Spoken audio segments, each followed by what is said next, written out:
Hey, you fish! What's up, fatty? Those are some nice man boobs you got. Don't you think you should be wearing a bra? My kid likes you, but I think you're just an asshole. Hey, wait a minute. You paid me to say those things. What are you doing? Somebody help me, he's a madman.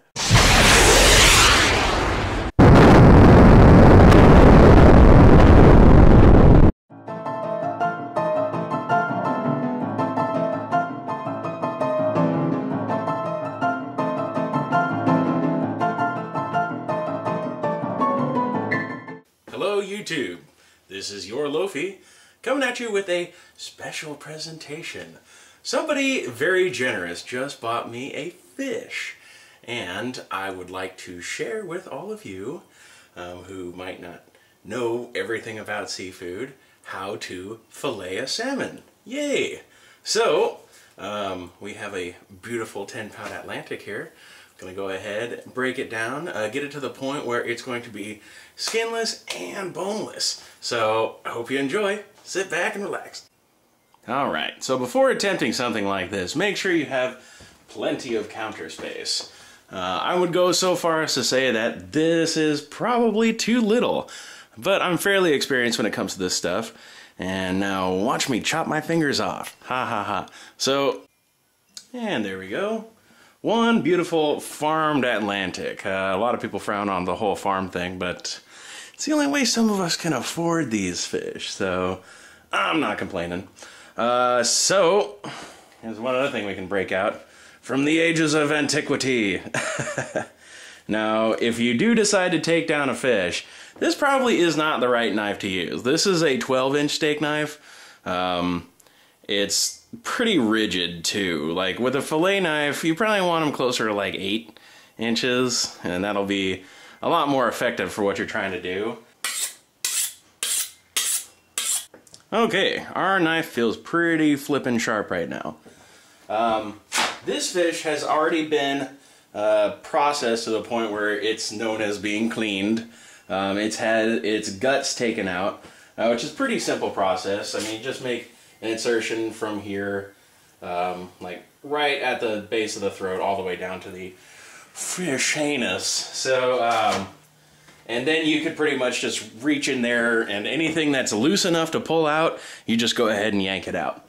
But this is, you know, one step beyond that. So now we just basically have a whole fish that we have to work on. So the first cut that I like to make is actually right underneath the collar. This is like an area where a lot of meat is often given up, because if you don't know, you know, which cuts you're making with a knife, or which cut to make first, then you could lose out on some flesh. There is a lot of different opinion as to the right way to fillet a fish, and you will have masters that know how to do it several different ways. But today I'm going to show you the method that I have found is going to be the safest for your fingers and one of the quickest ways to break down a salmon. Okay, so we have employed our left-handed cutting glove, and we're going to make that first cut I was talking about. So you'll see right up here towards the head, there is just segments of bone, and right underneath that is the fin, and the fin is also going to be cut out. Down here underneath the fin there is some belly, so if you're interested in that, try to cut under the fin, but then sort of angle the blade in so that it goes under the point where the knuckle is, and then straight to the flesh. So here we go. We can see that right there, that's where the collar is. And I want to get just underneath that. And what we're going to do is we're going to cut down to the spine. And this is a part of the fish that is easiest to mess up. You cut all the way down to the spine. You don't want to go through it, because you are working with the spine pretty much until you're done with the fish. What we do want to do is we're going to get our knife in there all the way to the spine. And this is a weird part. This is, I had to be sold on this idea, but you turn the knife inwards, And what's going to happen is there's some bones that come down from the body, and they come down all the way to the head. So all the way from about here, there's a bunch of backbones that create this shape of the fish. And what we're going to do is we're going to twist the knife on top of the spine, and we're going to try to pop some of those bones out. So see if you can listen. Hear that? So now we're on top of the spine, but we have taken some of the bones that would make it hard for us to cut down the length of the fish, because that's where this is going. We're going this way. So now we've got those bones disconnected, and here's a tricky part too. We're going to want to bring the knife down at such an angle so that we get a lot of meat out of the back. But you don't want to cut into the belly either. So you can see the fish is curved, but the knife is not. So what we're going to do is we're going to kind of lift up here with our thumb, and we're also going to grab the collar with that same hand. So we're separating the belly from the knife, but you can see on the inside there, we're going to cut straight down these length of bones. So, and this is going to be the part where I might mess up the fish. If you really want to put out a good fillet, you need probably 5 or 6 fish in front of you, and this is if you've been doing it for a long time. I'd say if this is your first time filleting a fish, get ready to make some mistakes. So here we go.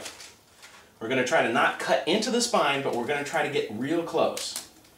And here we go. Now it can just be one fluid motion all the way down the spine, because you got a good hold on the collar here, but you're also lifting up the fillet. So here we go.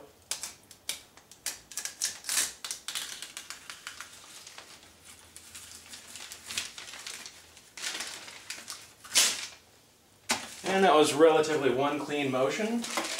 You can see here that we have a nice looking fillet. We didn't give up too much meat on the back. You can see that we pretty much got all the way down the spine without cutting into it and getting the knife stuck, which is something that happens kind of a lot when you first get started, or when you first start cutting the fish. Alright. Another thing you need to know, you see how the scales are kind of building up on the knife? This will affect your cut. If you get that scale between bone and flesh, then it's just going to start to mash everything that comes into contact with the blade. So be careful about that. So we have one fillet. It's still got its fin, its bones, backbones, which I'm going to show you about. So we are going to set that aside for now and worry about that after we get our other fillet.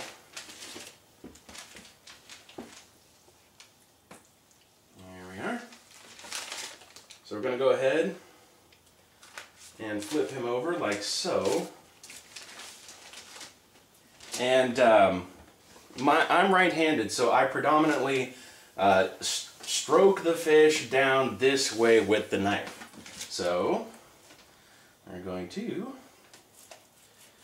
flip the fish over so that we get that angle with our predominant hand. Cut back down to the spine again. Again, this is the weird part. Twist the knife so you can kind of hear the bones pop out, but you're still on top of the spine. Alright.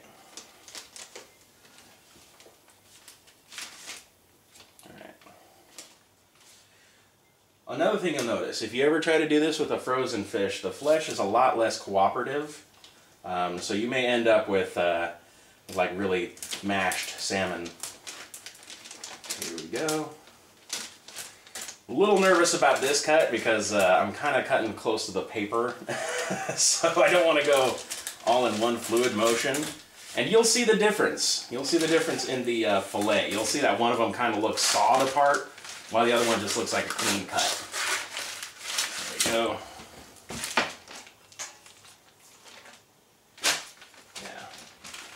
So you can kind of see on this fillet, some of the backbones were actually pulled out because my knife work wasn't too hot. If I wanted to go slowly like that, I needed to make more fluid motions on the way down with the knife. or just one straight across, but I was a little nervous about that. As you can see, we didn't give up too much meat. We took out the fin along with the fillets, and if you left this in, you would have to trim it out anyway. So this meat that you see, it's a bit of a sacrifice, but what you can do is you take a spoon and you just run it along the bones. Don't try to keep all the bones out, but you can take all that excess flesh that you scraped off and you can turn it into a salmon mousse or something like that. But these are very expensive fish, so try to get everything you can out of them. You can use the head to boil in a soup, as well as the spine. It's all very tasty stuff. And yeah, so on to the fillets. When we split this fish apart, there was a fin on the bottom. Now that we actually halved it, it looks like this is the fillet that has the bottom fin on it. You'll notice right here the belly bones sort of just go into these sort of tail fin bones. And you can see the line where that happens. So what we're going to do right now is to cut these tail fin bones out first, because those ones sort of get in the way when you're taking out the belly, and you're going to want to take them out anyway. You might as well do it now, because getting the belly bones out, that's one of the things that requires the most finesse. So we're going to try to avoid doing too much legwork here. So I'm going to start by making a little cut here at the top, and I'm just going to do a real light angle on the inside. The goal is to try to get the knife right on the underside of the bones, so that you don't take off too much flesh. And here we are. So there's our little tail fin bone segment. You can see that we got pretty much all of it out. There's a little bit of skin with a little bit of flesh there that was a part of this structure, but it's all edible. So you're only going to have one of these on your fish, and that's over with. And the next thing we're going to want to do is to probably take this knuckle out. The fins on the side of the fish have this pretty big bone right here, right next to the belly. Can you guys see that? Yeah, right here. If you grab the fin by itself, you can sort of see it doesn't really want to move because it goes all the way from here to here. So again, be real careful how you do this, by the way. I might not be making the right incisions, but this is one of the best ways to sort of just get the knife under the bone and then just lift it up out. There we go.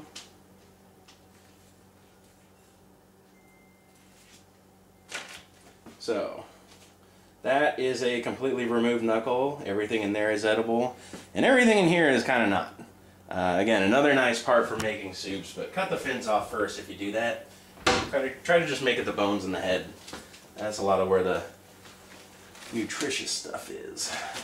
Alright, so our paper is starting to fall apart. I'm going to do this on top of the plastic bag. Alright. Now, taking the belly bones out. This is one of the hardest things to do on a fish.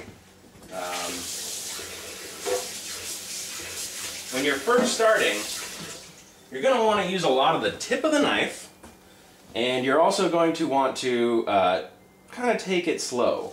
What you're going to do, you're going to try to find where the bones start. On this guy, you can sort of see this membrane that leads up to the back. And right at the top of that, they're a little tough to see, but they're real easy to fill. You got these bones sticking out.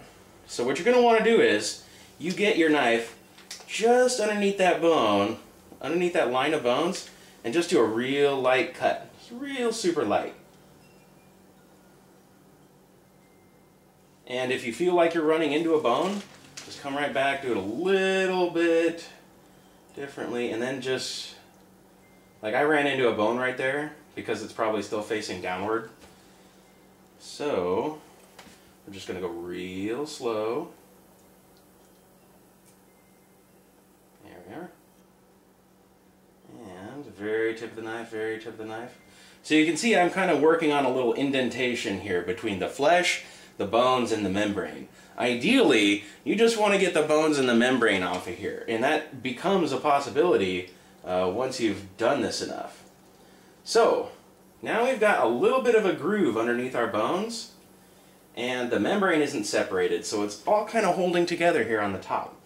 If you do happen to separate the membrane, it's not the end of the world. You just have to take this in more than one step. Because I might get half of these belly bones and the other half might just be, you know, chilling there. But it's no big deal. You have all the time in the world. I would suggest to try to get the feel of this. There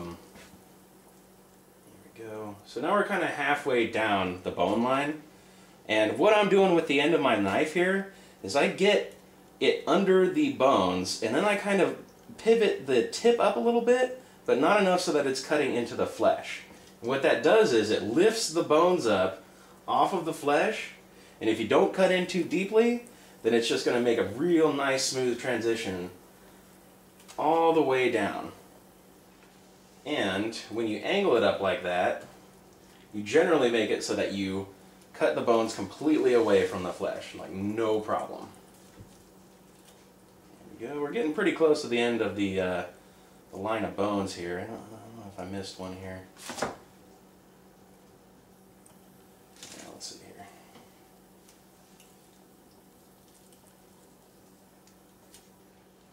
So this fish is fresh, and it's a little goopy.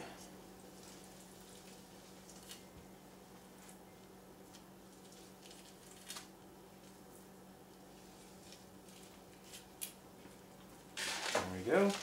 And we cut pretty far down the line with all these bones. At a certain point, when you think you got them, you can sort of just grab them off of there. So we've got a lot of the bones, but the membrane didn't hold together too sturdily, so we got a couple extras we can just kind of pick off here. And it'll be pretty obvious if a belly bone is still in the fish. Like, there's some still here at the end. This is where I was cutting at that tailbone, and doesn't look like I got all of them. But this is generally something you'll see almost every time you fillet a fish. Just these little guys here at the end. You just kind of pick them up and work your knife so that they just sort of disconnect from the flesh. So here we go.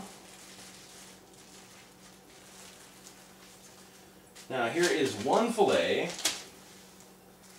that pretty much only has the backbones remaining in it. And that will be the next step. Right after I get this one.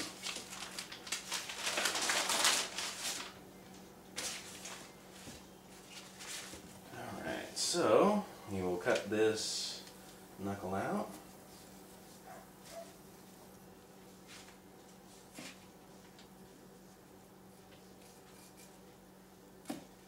There we are, one knuckle.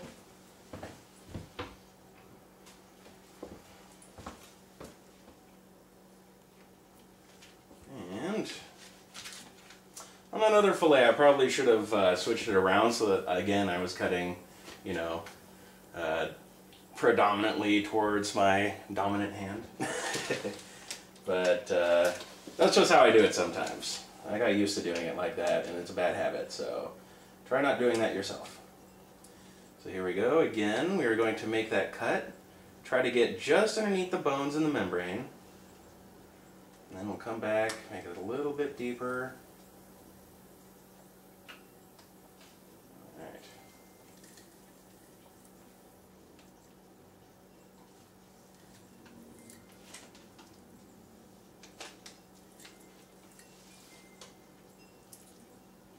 Alright. This is another thing I do once I'm at the bottom of the belly bones. I'll just kind of stick the knife underneath them because there's no bone left, it's all membrane. And I'll just kind of push the knife up a little bit so that kind of makes a nice presentation there. There we go.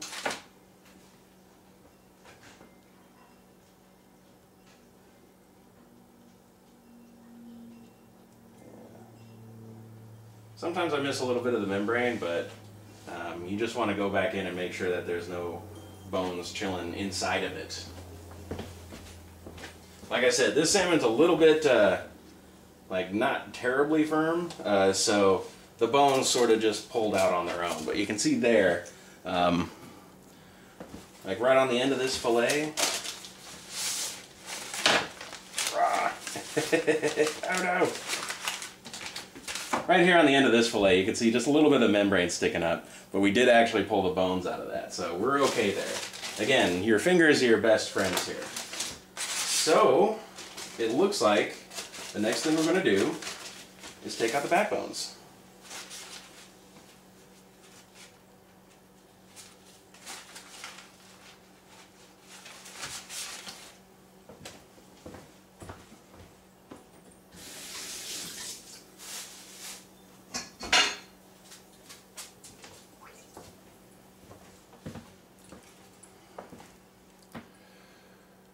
Okay. Alright, so the most disconcerting thing about eating a fish to me, at least when I was young, was biting into it and finding a bone. That's probably the worst thing that that can deter you from ever eating seafood again. So, backbones are the trickiest of them. You can sort of just feel along the back ridge here. It's not even very clearly defined where they are, but once you start pulling them, you can see where they're at. So my suggestion, just run a finger down the side of them until you find them, and then you can start pulling them out. There's not a great number of methods to do this. I just use these curved pliers here. They're pretty cheap, and there are tools that are specifically made to remove these, but called pin bone pliers, or pin bone removers, something like that. But what we're going to do is we're just going to snag a bone here, wherever it might be.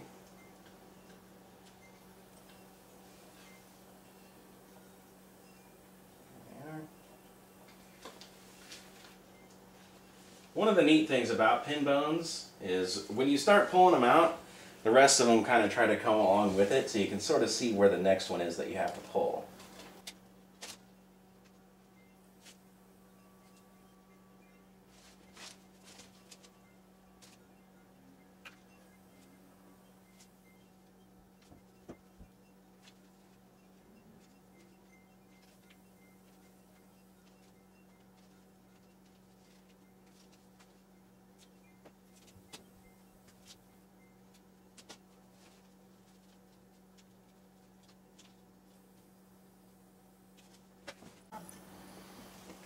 Okay, and once you think you're done pulling out all the pin bones, I would say just double check again, especially here around the neck. You remember when we were turning the knife to pop those bones out? Well, some of those get real small and they sort of just hide up in here, and they make for a very disconcerting bite. Also, make sure you just fish around a little bit here in this last couple of inches, because I can sort of see where the bones are at still. But they're really small and they're really soft. A lot of times you can just cook them up and you won't even notice that they're there, but you never really know when that's going to be the case. So I'd say, just to be certain, just go ahead. It's not going to look that pretty unless you're really good at pulling pin bones. This is always the part that sort of messes up the fish a bit. So they're still pretty big in here. Just going to fish around for a couple more. If you follow the grain of the fish, sort of the grains of the fat down the fish, then you can see where the next logical place for the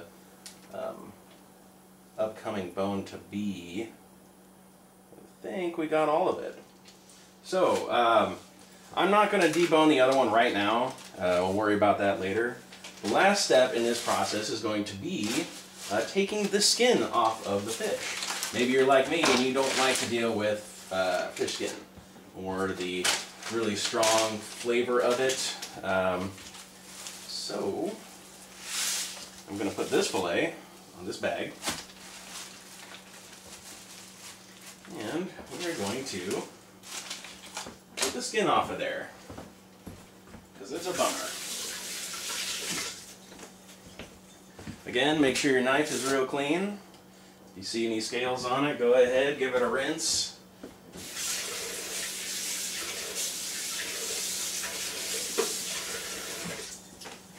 Alright. So this is kind of when you want the knife to be its sharpest. I'm going to do your best to, I start with the tail. There may be a time when you don't have a tail to start with, but this is our fish and we have the luxury of starting with a tail. So what I do, I cut down all the way to the skin on the tail, and you can sort of see when that starts to happen. You just keep angling your blade up. And once you see that you've gotten all the way down to the skin, just go ahead and take a good firm hold on that little piece of tail skin and just sort of start working your knife between the skin and the flesh. It's a tough thing, but you got to just pull the skin tight, and there we go. Ideally, this is another situation where you could just pull the skin and let the knife do the work for you all the way down.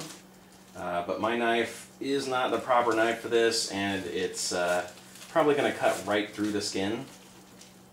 So we haven't done it yet. You can see that we're getting pretty close to the bottom of the skin. Starting to get some of that skin fat. So I know I'm coming in a little too shallow. Or not too shallow, but too deep. So I'm going to keep working the knife back and forth. I'm getting back into the flesh again, which is not a good thing. And let's just keep working our knife all the way to the end. And there's the rest of the skin of that one fillet. You can see I definitely messed up here. Not a huge amount of fish gone, but like I said, expensive fish, you don't want to do that.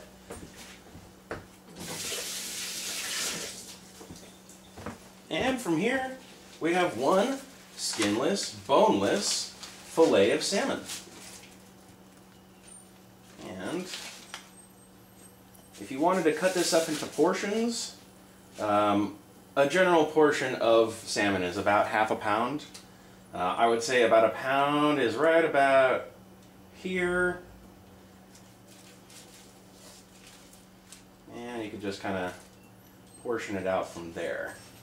The back is going to get fatter right after the neck. So this is like the prime cut of salmon that everybody wants. But I can tell you right now, there's absolutely no bones in the tail. So if you don't like dealing with bones, you go to a fish market or something, ask for that tail. You know, people just don't like it because it's like an awkward cut, but it cooks up just as fine as everything else. Here we go. And I would just leave this tail as a portion size. It's a bit bigger than a half a pound, but you know, I can deal with that. So there you have it. That is one boneless, skinless fillet of salmon. I hope you enjoyed it. And someone's at the door. I'll talk to you later. Bye-bye.